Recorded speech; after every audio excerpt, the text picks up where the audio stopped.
कई हजार साल पहले जब धरती पर मनुष्य और देवता साथ रहते थे, तब दुनिया को चलाने वाली 5 शक्तियां थीं। पृथ्वी, जल, वायु, आकाश और अग्नि। इन शक्तियों को संतुलित रखने के लिए देवताओं ने 5 रक्षक बनाए, पंचधारा योद्धा। लेकिन समय बीतने के साथ लोभ और अहंकार ने संतुलन बिगाड़ दिया। अग्नि की शक्ति पर कब्जा करने वाला एक दुष्ट देव विराटासुर बाकी तत्वों को नष्ट कर अमर बनना चाहता था। देवताओं ने उसे रोकने की कोशिश की, पर असफल रहे। अंत में उन्होंने अपनी अंतिम आशा एक इंसान में रखी, अग्निपुत्र आर्यन। आर्यन एक साधारण लोहार का बेटा था, जो पहाड़ों के बीच बसे गांव में रहता था।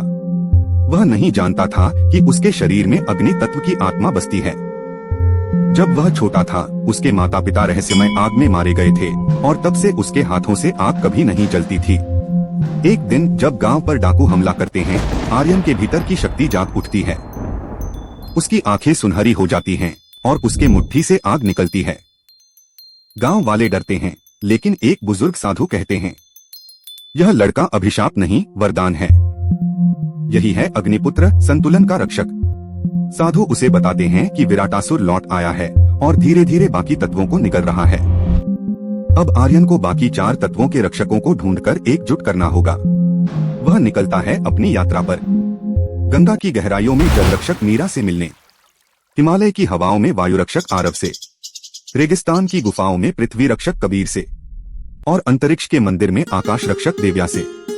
हर एक उसे सिखाता है, तत्व को जीतना नहीं, समझना होता है। विराटासुर अब धरती पर लौट आया है। उसके पास है काला अग्नि शिखर, एक ऐसा पत्थर जो 5 तत्वों को निगल सकता है। वह तत्वों को भ्रष्ट कर देता है और जहां भी जाता है विनाश फैल जाता है। आर्यन और उसके साथी देवों की शक्ति को एकत्रित करते हैं, लेकिन युद्ध कठिन होता जाता है। हर एक तत्व का रक्षक अपने भीतर के भय से जूझता है। भाग 4, आत्मबलिदान और पुनर्जन्म। अंतिम युद्ध में विराटासुर आर्यन को घातक चोट पहुंचाता है, लेकिन आर्यन मुस्कुराकर कहता है, शक्ति पाने वाला नहीं, बांटने वाला ही सच्चा देव होता है। वह अपनी अग्निशक्ति बाकी तत्वों में बांट देता है। उसकी देह अग्नि में विलीन हो जाती है और एक नया सूर्य उदय होता है।